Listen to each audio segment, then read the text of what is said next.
Sambung lagi Alright.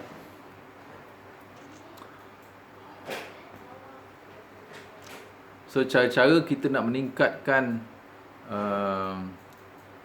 kandungan easy water, structured water dalam satu air minuman kita ni, ada banyak cara. Dengan sinar matahari, kenakan air tu dengan sinar matahari dalam beberapa minit, 20 minit, 30 minit begitu. Lepas tu yang buat gerakan air yang berpusing, spiral, kita kacau air pun boleh membentuk structured water. Tapi mungkin structured water dia sekejap lah. Structured water ni dia dynamic kan. That's why setengah saintis dengan doktor dia macam tak nampak sangat manfaat structured easy water ni. Sebab dia berubah-ubah, pendapat dia lah. So easy structured water ni dia berubah-ubah, dia dynamic kan, berubah. Jadi kita dia tak nampak kan. Tapi sebenarnya ada sebab kita minum, kita rasa lah perbezaan air-air yang punya kualiti yang berbeza ni kan. Sebenarnya kesan kepada kesihatan kita pun kita boleh rasa bila kita amal minum air yang kaya dengan zone easy water ni, yang kaya dengan hexagonal structured molecule water ni kan. So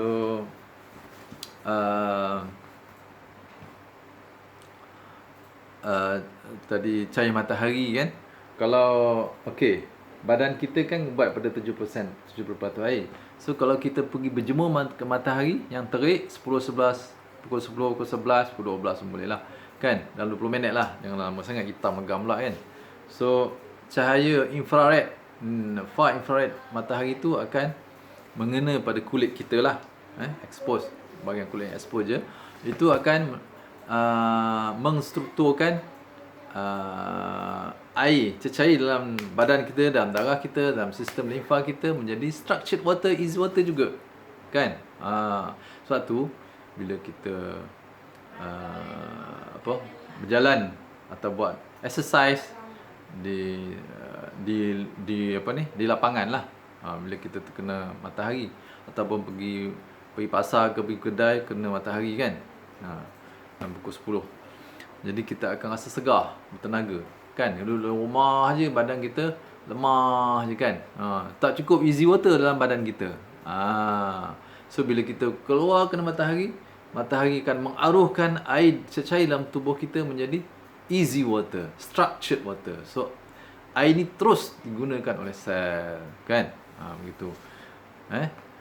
Dan kita jadi berpeluh tu dia akan buang air yang kaya asid, yang kaya proton, asid. Itu bukan easy water kan. Kan ada dua zon air tadi easy water yang charge negatif, dan satu lagi charge positif yang ni berasid. Kalau kita nak bayangkan dalam badan kita kan. So peluh kita, air kencing, najis, semua berasid. Ini akan keluar sebagai bahan buangan, bahan kumuh. Jadi air yang kaya asid dia akan dibuang. Air easy water yang kaya charge negatif diserap, diguna. Dan diguna, dia akan menghasilkan bahan-bahan kumuh, dikeluarkan balik lah kan dalam darah, dan dikeluar ke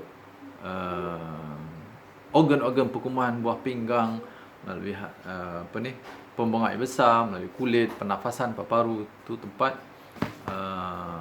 penyingkiran bahan toksin dan asid. Begitu sebab tu siapa yang minum air easy water kan, badan dia rasa segar, sihat, dan berpeluh yang sihat. Peluh sihat, segar kan. Darah berjalan lancar, hilang kebas-kebas, migraine, darah tinggi, kecil, banyak. Sebenarnya dia boleh ke tahap sampai penyakit-penyakit metabolik, kencing manis, darah tinggi, kanser sekalipun. Right? Sistem imun, alahan, sistem pahaman, orang gastrik, GERD, anxiety, panic attack, microbiome pun perlukan easy water. Dia lebih aktif, lebih segar, lebih sihat kan. Alright.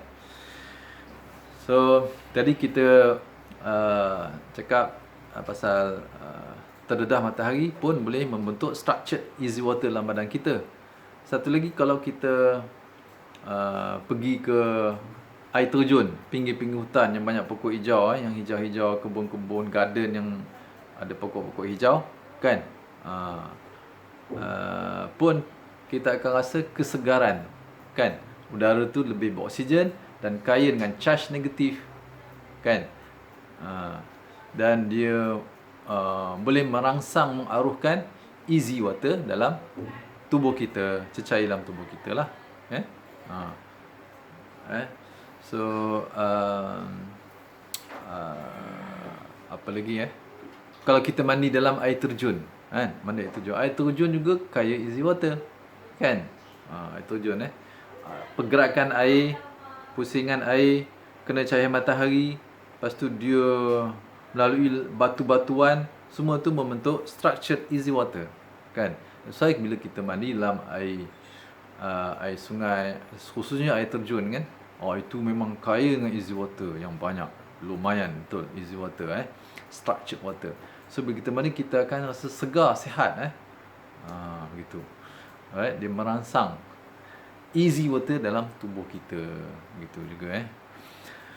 Kemudian kalau kita pijak tanah, tanah yang bersih lah, khususnya pasir tepi pantai, kan, tanpa kasut atau slipper, kena air laut, lepas tu kena tanah. Bumi kita ni memang bercas negatif, lebih negatif potensinya daripada cas negatif dalam tubuh kita.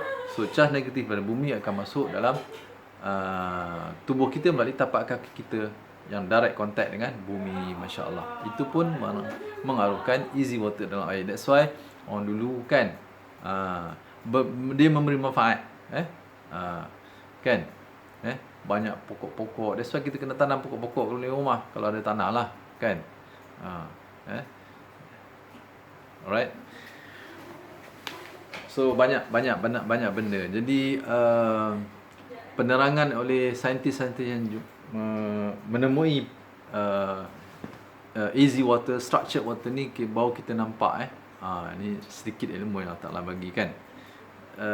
Kita nampak, sebab apa kena matahari. Selain daripada vitamin D, sintesis dekat kulit kita oleh melanin, kan, dia dapat mengaruhkan structured easy water dalam tubuh kita, darah berjalan lancar lah. Bila ada easy water, darah kita akan berjalan dengan lancar sekali. Sebab cas-cas negatif yang terhasil dalam darah, molekul air yang bercas negatif ni akan menggalakkan peredaran darah lebih lancar, khususnya dalam saluran darah yang kapilari yang halus-halus, yang dekat ujung-ujung, kan, sebelum nak pergi pada venule tu, daripada arteriol kepada venule, kan. Itu hanya satu sel darah merah aja yang boleh melalui saluran kapilari itu, dan sel darah merah tu lebih kecil, lebih besar daripada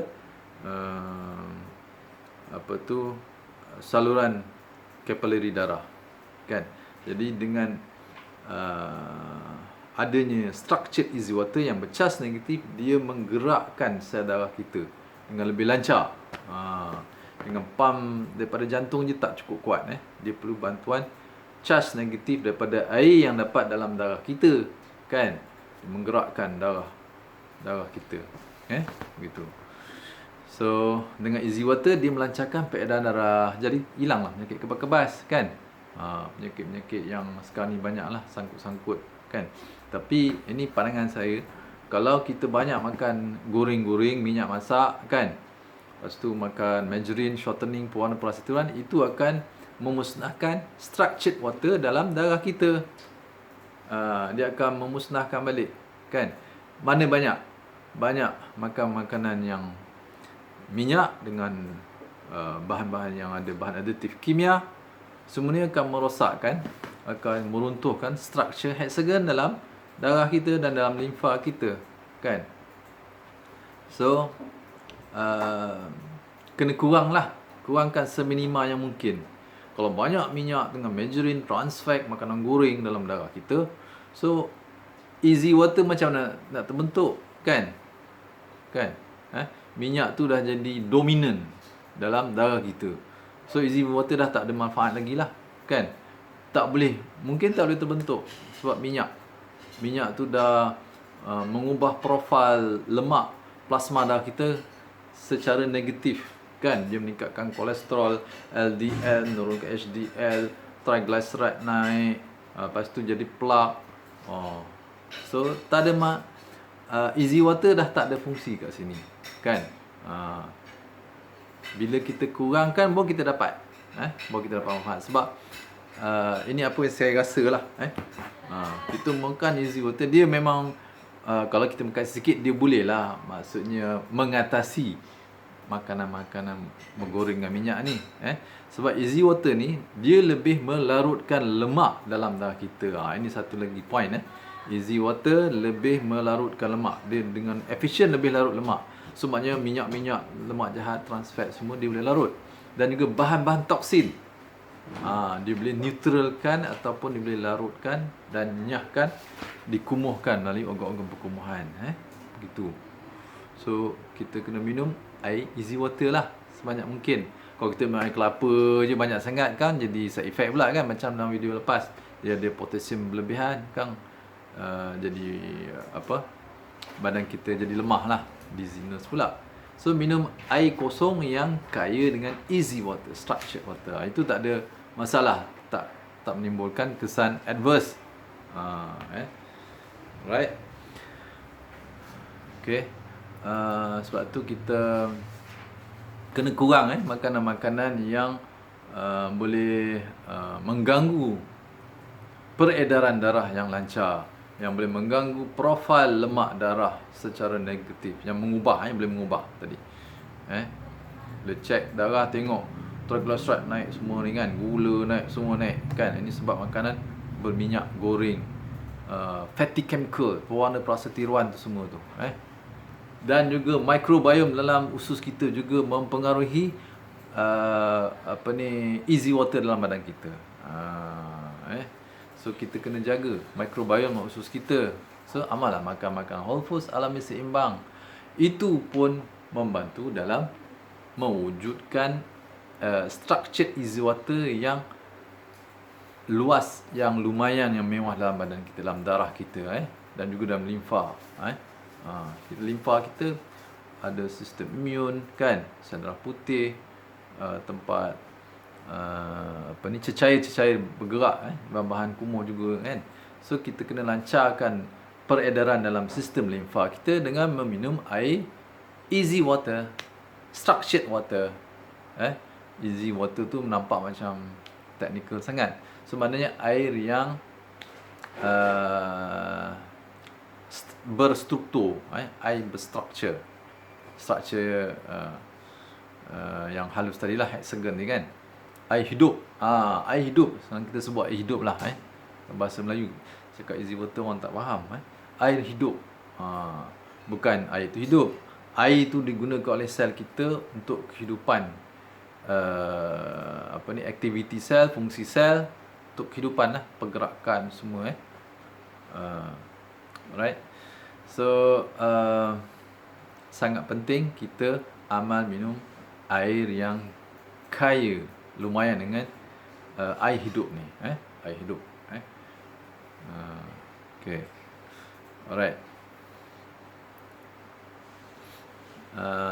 Ada satu cara lagi, kalau kita menyimpan air dalam bekas tanah liat, itu pun boleh mengaruhkan easy water, structured water. Kita dapat air yang lebih sejuk, air yang menyegarkan tubuh. Air yang menyegarkan tubuh ni, itulah dia air easy water, sebab dia menghidratkan sel kita. Begitu. Alright.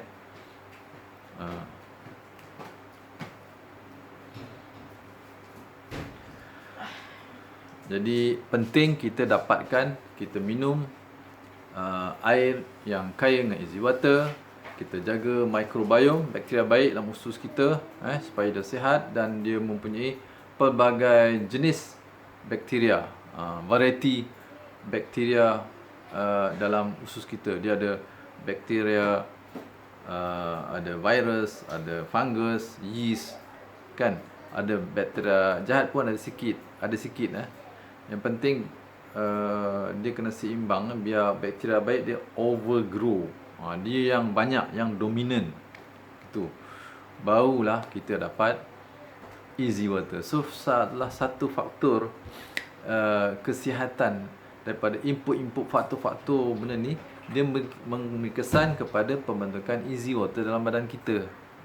Itu yang menyebabkan kita rasa lebih sihat, lebih segar, malah mungkin boleh reverse penyakit-penyakit metabolik, termasuk kanser, kencemaran darah tinggi semua, dengan air yang hidup, meminum air yang hidup. Dan juga kita kena buat aktiviti yang boleh merangsang, menggalakkan, mengaruhkan pembentukan air hidup dalam tubuh kita. Begitu. Air yang ada charge negatif tu, kan? Charge negatif tu boleh menggerakkan fungsi dalam tubuh kita. Dia menggerak. Begitu. So jadi logiknya ada situ, kesan kita nampak. Jadi kita buatlah aktiviti yang mengarah kepada pembentukan easy water dalam tubuh kita. Dan kita minum air yang kaya easy water, makan makanan whole foods, bebas kimia, supaya easy water kita maintain dalam badan kita. Kita boleh dapat easy water, air hidup yang lebih secukupnya. Dia begitu. Dia mempengaruhi pemakanan kita juga, microbiome juga, dia mempengaruhi dengan aktiviti. Kalau kita stres pun, jadi kena tidur, cukup tidurlah, tidur awal. Itu pun memainkan peranan juga, kan? So benda yang merosakkan kesihatan tubuh kita, yang menyebabkan penyakit, itu semua akan merosakkan easy water, structured water. Jadi nampak macam ada satu perhubungan yang rapat antara kesihatan, penyakit dan juga air hidup, air easy water ni. Memang nampak clear sangat. Selain daripada faktor-faktor lain lah. Tapi faktor-faktor lain ni pun dia melalui faktor easy water. Dia mempengaruhi pembentukan easy water. Sama ada dia mengembangkan, expand easy water dalam air atau dalam tubuh kita, ataupun dia menguncupkan. Itu memberi kesan kesihatan atau penyakit. Itu secara umum begitulah. Tapi sebenarnya kita jangan lupakan faktor-faktor lain tu juga, kan? Faktor-faktor lain tu pun penting juga. Bukan dengan easy water je. So kita membuat tindakan secara holistik. Diet, pemakanan, aktiviti fizikal kita, nak buat senaman stretching ke, jogging, berlari anak ataupun berjalan kaki di luar, berpanas, berkebun tengah matahari, kan? Lepas tu cukup rehat, tidur awal, kan? Semua benda ni bersosial juga, psikososial pun memberi impact kepada kesihatan tubuh kita. Mungkin kepada easy water juga. So banyak sebenarnya nak cerita pasal easy water. Dia sangat luas. So saintis menemui satu persatu dia merongkai ciri-ciri air, sifat-sifat air ni, masya-Allah, yang boleh memberi kesan kepada kehidupan pada tubuh kita, kan? Pada haiwan dan juga pada tanam-tanaman, pokok-pokok, tumbuhan semua. So air hidup, masya-Allah. Ini yang kita nak highlight lah. So sebelum ni kita semua cerita pasal pemakanan je, kan? Makanan, lepas tu senaman, kan? Aktiviti fizikal lah, kontrol stres, jaga tidur, kan? Rehat cukup. Tapi satu lagi, faktor air, kita jarang. Cuma kita selalu bincang tu air yang menghidratkan, air yang bermineral, kan? Kita makan whole foods, itu akan menghidratkan sel kita lebih efisien. daripada kalau kita makan makanan processed food, refined food, makan berminyak goreng. Ini semua akan menjejaskan penghidratan sel kita. Walaupun kita minum air banyak, minumlah air banyak mana pun, tapi dia tak boleh masuk dalam sel, tak boleh hidrat sel, kan? Gitu. So ini satu lagi senario, satu lagi sudut pandangan. Jadi kita boleh, orang kata apa boleh adjust lah kita punya macam mana kita nak pilih. Kalau orang sakit, macam mana dia nak sembuhkan penyakit dia, reverse penyakit dia, ataupun nak mendapat kesihatan, kan, kecerdasan otak dan kecerdasan fizikal. Semua ni bergantung kepada cecair dalam tubuh kita, easy water tersebut. Dan juga anti-aging effect, awet muda juga easy water. Masya Allah. Yalah, dah air untuk kehidupan. Jadi semua kesan-kesan yang bermanfaat, yang positif untuk tubuh kita, banyak dipengaruhi oleh cecair, kan? Sebab cecair paling banyak dalam tubuh kita, kan? So begitu. Alright.